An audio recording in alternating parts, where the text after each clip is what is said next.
अस्सलामुअलैकुम। Number theory addition 6 and 7 का chapter number 5 फेरमन theorem हम डिस्कस कर रहे थे। लास्ट लेक्चर में हमने चैप्टर नंबर 5 फेरमन थ्योरम की एक्सरसाइज 5.2 का क्वेश्चन नंबर 8 डिस्कस किया था। आज हम इस वीडियो में एक्सरसाइज 5.2 का क्वेश्चन नंबर 9 का पार्ट नंबर 8 डिस्कस करेंगे। क्वेश्चन नंबर 9 के पार्ट नंबर ए में वो ये कहता है let P be a prime number and GCD A and P is equal to 1 using a Feynman theorem to verify that x is equal to a की power p minus 2b modulo p is a solution of the linear constellation ax is equal to b modulo p। वो ये कह रहा है कि हमारे पास p कोई भी प्राइम नंबर है और GCD जो a और p की है वो 1 है और हमने फेरमन थ्योरम का इस्तेमाल करते हुए हमने चेक करना है क्या x is equal to a की पावर p माइनस 2b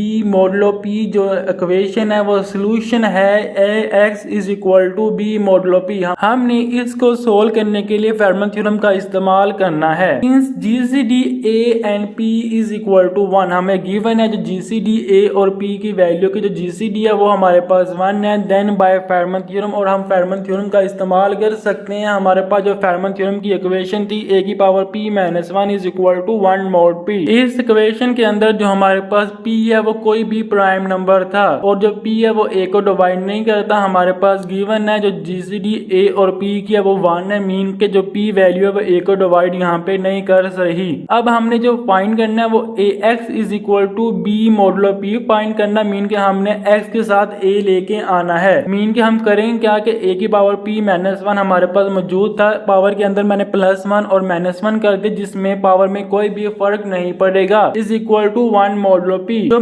+1 है मैं उसको लिख सकता हूँ a की पावर p -1 ये एज इट इज जो +1 है मैंने अलग कर लिया। मीन के पावर आपस में ऐड हो रही है, मीन क्योंकि बेस सेम है तो हम बेस अलग अलग करके पावर अलग अलग कर सकते हैं। Is equal to 1 modulo p। अब ये हमारे पास -1 और -1 -2 हो जाएगा तो a की power p -2 is equal to 1 modulo p। अब हमने जो फाइंड करना है वो रिमाइंडर में b आ रहा है तो multiply by b on both side. b हमारे पास कोई भी इंटीजर वैल्यू हो सकती है तो हमारे पास इक्वेशन आएगी a की power p -2 a multiply by b is equal to 1 multiply by b modulo p। 1 के साथ कोई भी हम वैल्यू मल्टीप्लाई करें तो इक्वेशन में कोई भी फर्क नहीं पड़ता क्योंकि हमारे पास जो 1 है वो मल्टीप्लिकेशन आइडेंटिटी है। तो हमारे पास इक्वेशन आएगी a की power p -2 b a is equal to b modulo p। अब हमने लेट कर लिया जो a की पावर p -2 जो b है वैल्यू ये है हमारे पास वो x के बराबर है, मीन के हमने लेट कर लिया let x is equal to a की पावर p -2b। क्योंकि हमारे पास जो गिवन है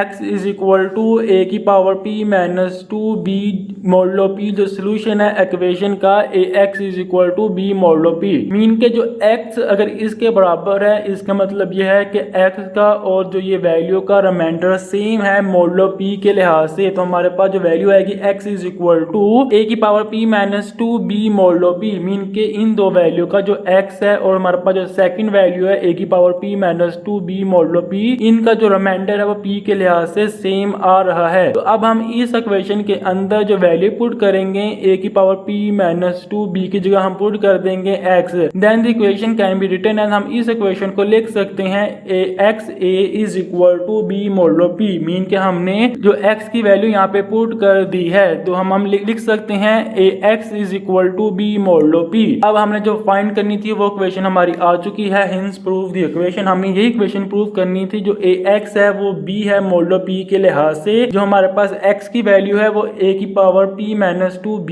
है, x और a की पावर p -2 मॉडुलो p के लिहाज से ये सेम वैल्यू है। उम्मीद है आपको ये क्वेश्चन समझ आ गया होगा। आप हमारा यूट्यूब चैनल सब्सक्राइब कर लें। इंशाल्लाह हम बहुत जल्दी नंबर थ्योरी की solution book app play store पे अपलोड करने वाले हैं। अगर आपको वो ऐप चाहिए तो इस वीडियो के नीचे लाजमी कमेंट करें। इंशाल्लाह नेक्स्ट वीडियो में आज मुलाकात होगी। आप हमारा यूट्यूब चैनल सब्सक्राइब कर लें। हम इस यूट्यूब चैनल के ऊपर नंबर 3 डिस्क्रीट मैथ कमीना थ्योरी जैसे बुक्स के तमाम लेक्चर अपलोड करते हैं ताकि हर नई वाली वीडियो आप तक पहुंच सके। तो आप हमारा यूट्यूब चैनल सब्सक्राइब कर लें। इंशाल्लाह नेक्स्ट वीडियो में आपसे मुलाकात होगी। तब तक अल्लाह हाफिज़।